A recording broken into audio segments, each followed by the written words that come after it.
Hey guys, how's everyone doing today? Thanks for stopping back by the show. Really appreciate you being here. Today's content is going to be a bit of a continuation from the benefits video that I had done last time about TDCJ. One of those benefits I mentioned that got some attention, a couple of private messages, were to talk about the commissary, explain a little bit more about it, what it is, and why exactly is a benefit. So, what the commissary is basically the prison store. For those that have been in and around the military, commissary is typically the grocery store on base that you can go to get your grocery items. One of the benefits of the commissary on bases, it's tax free. So you can get you a little bit of a benefit there. So, similar to that, the commissary in prison, also known as canteen, store, window, any of those different kinds of terms. It's going to differ state to state. That's where offenders and staff members can go to buy personal items.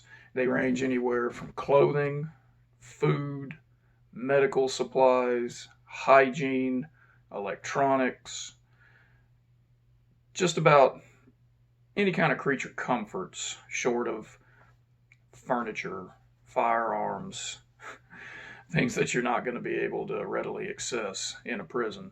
They're available there. How it works for offenders, they all have state issued ID cards. There's a specific number that's attached to that ID card. An offender's family member, friends, pen pal, somebody that has been extorted, they can deposit money onto this inmate's account. The inmate will go to the commissary, they'll have their ID card scanned, it'll say how much money that they have in the commissary, and that's what they have to shop with. U.S. currency, any other form of monetary currency, is considered contraband in any of the TDCJ units. Corrections officers, staff, nobody can bring it in. All the times I went in, I didn't even bring my wallet. I had my ID card and whatever few items I was going to bring in. If you were caught with any kind of U.S. currency or any other kind of currency, that was contraband. It was confiscated and you could possibly be facing a charge. That was to keep down on extortion, gambling. Offenders use other items to do business with. So, you're saying, okay, if you don't have currency, well, how do you buy it? When the ID card is scanned, it shows the amount that the offender has in their account that's been deposited to. There was a sheet of paper that they would get, a shopping list basically, that listed all the items. They would check off what they wanted, how many of the items that they wanted, print their name, their ID information, and turn that in. Those items would be put in, usually it was kind of a mesh bag. They were red. They typically were called an onion sack, kind of like you would find a sack of onions in the grocery store. Whoever worked back in the commissary would put all these items in there. This would be given to the inmate. They would take that back to their housing to do what they wanted to with. Now, how did it work for staff? When we would sign up for benefits at the academy, you could have a certain amount deducted from your pay and put into this commissary account. Let's just say, for example, $10 a month. Each month, this would be deducted and put into this account. It didn't gain any interest, it just sat there until you used it. Very much like a no interest savings account. Now, you could sign up for this anytime you wanted to once you were assigned to your unit through your Human Resources office. You just went to Human Resources, had an allotment taken out, and it would go there. The only way you could view how much you actually had into it was to take your state issued ID card, go to the commissary window, have it scanned, and then they could tell you how much it was.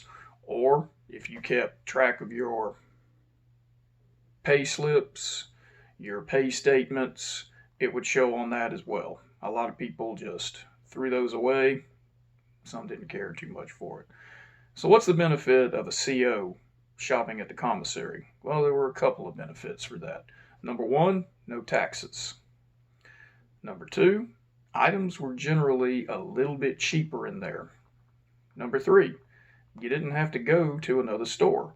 Typically, you get off work, you have to drive to wherever grocery store or supermarket that you're going to, walk around, find your items, load them up, get home, unload them. It adds time to your day. After you've been working at the unit for 12 hours, plus the time it takes you to get there in the morning and the evening, you're typically not in the mood to go to the store.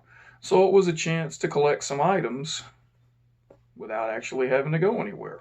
It could be a pretty good benefit. Now, what are some of the items that were available to you from there? As I had mentioned earlier, clothing. There were white t-shirts, underwear, socks, black work shoes, canvas, slippers, basically, that offenders would get issued.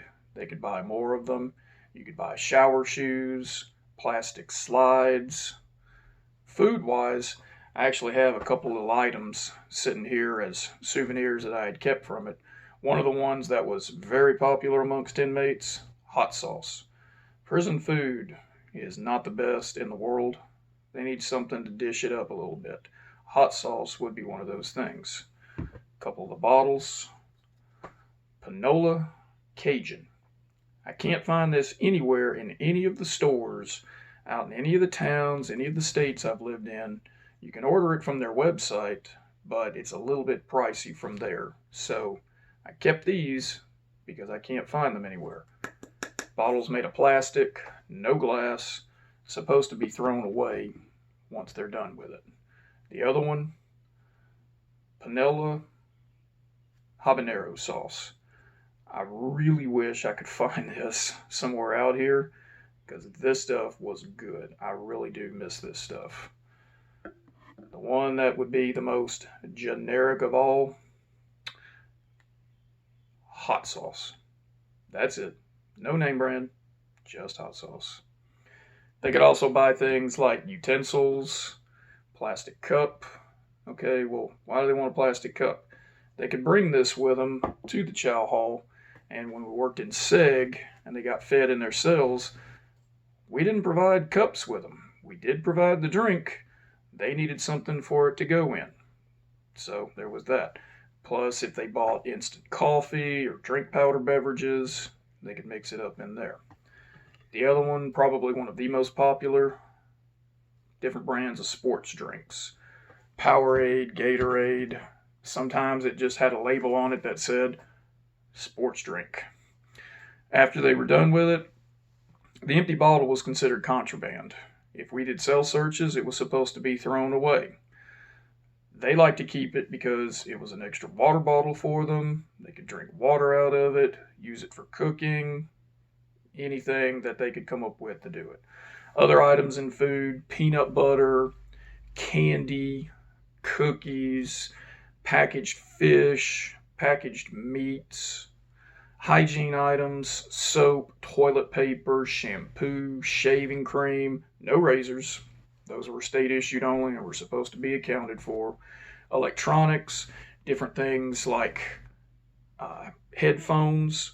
It could plug into a TV. They could buy TVs.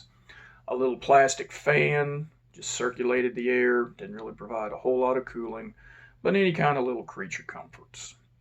So, general population had their own kind of commissary. Where I worked back in seg was a little bit different.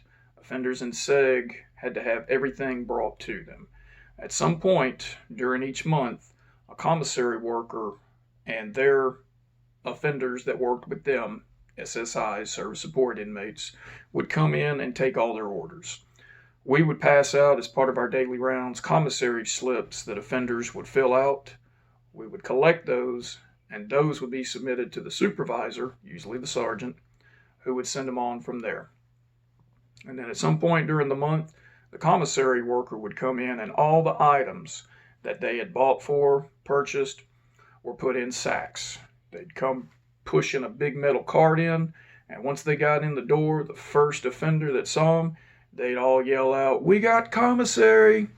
And the place would erupt. It sounded like a freaking concert hall in there, folks. You could be standing next to the officer that you're working with, and you couldn't even talk to each other. It would be so loud in there. The sounds would just echo. You had to walk with the commissary worker, and they would go to each cell, verify the offender, check off the items that they had. You would open the bean slot, pass the paperwork to the offender, have the offender stand back, push the bag through the slot, close it, and move on to the next one. If the bag didn't fit through the slot, you would tell the offender, go to the back of the cell, turn, face away from me, get down on each knee, put your hands up on top of your head, interlace your fingers. When they did that, you would pop the door, put the sack in right beside it, and slam the door before the inmate got up and ran at the door trying to do whatever he wanted to do while that door was open. If he didn't comply with that order, he didn't get his commissary. You moved on to the next. Then you had to deal with that later on down the road. Once all the commissary was passed out, go on about your business. That's a brief discussion about what the commissary was, how we used it, why we used it. I used it each month. It was a pretty useful tool to actually have. Didn't cost a whole lot of money. It did save time. One of the other things you could buy, sodas. You could buy plastic bottle sodas. They were usually sold in packages of 6.